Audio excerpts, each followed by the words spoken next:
Back to school purchasing തുടങ്ങുകയാണ്. ആദ്യം തന്നെ നമ്മൾ കളറിംഗ് ലോകത്തേക്ക് പോയി.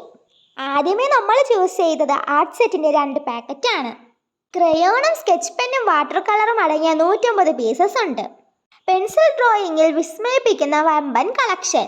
അപൂർവമായ ഷെയ്ഡുകൾ പോലും കിട്ടുന്നുണ്ട്. ബക്കറ്റ് സ്കെച്ചും 12 പീസ് കളർ സെറ്റും ഷെൽഫിൽ നിറഞ്ഞിരുന്നു. നമ്മുടെ പർച്ചേസിംഗ് ഇഷ്ടമായാൽ ഇപ്പോൾ തന്നെ ആ ലൈക്ക് ബട്ടൺ പ്രസ് ചെയ്യൂ. സബ്സ്ക്രൈബ് ചെയ്തിട്ടില്ലെങ്കിൽ അതും കൂടെ ചെയ്തേക്കണേ.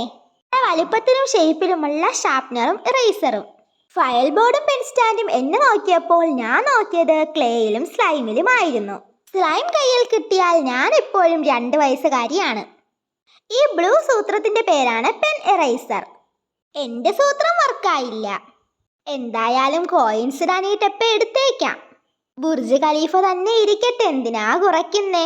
വലിപ്പത്തിലും ഡിസൈനുകളിലും വ്യത്യസ്തമായ പൗച്ചുകൾ. എത്ര പെട്ടെന്നാണ് ടിക് ടാക് ബോക്സുകൾ മാറി സിപ്ലോക്ക് പൗച്ചുകൾ വന്നത്. ആദ്യം നമ്മൾ എല്ലാവർക്കും ബ്ലാക്ക് ബോട്ടിലാണ് ചൂസ് ചെയ്തത്. പിന്നെ നമ്മൾ അത് മാറ്റി നമ്മളെ പാത്തുവിന് കളർഫുൾ ബോട്ടിലാക്കി. കുഞ്ഞു പാത്തുവിന് പിന്നെ നമ്മൾ സ്ട്രോ ഉള്ള കുപ്പിയാണ് ചൂസ് ചെയ്തത്. ലഞ്ച് ബോക്സ് വലുത് വേണോ ചെറുത് വേണോ, സ്പൂൺ ഉള്ളത് വേണോ ഫോർക്ക് ഉള്ളത് വേണോ, ഡബിൾ ലെയർ വേണോ സിംഗിൾ ലെയർ വേണോ, അങ്ങനെ ആകെ കൂടെ കൺഫ്യൂഷനായി.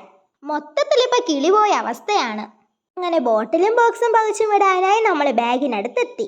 ഇവിടെ ഉള്ള എല്ലാ ബാഗിന്റെയും മെറ്റീരിയൽ ക്വാളിറ്റി സൂപ്പറാണ്. പാപ്പായും മോളും ഇന്ന് ബാഗിന്റെ കാര്യത്തിൽ ഒരു തീരുമാനമാവും.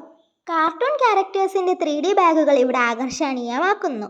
നമ്മൾ ഈ 3 ബാഗുകളാണ് സെലക്ട് ചെയ്തത്. ഇനി സ്കൂൾ തുറക്കാനായി കാത്തിരിക്കുന്നു.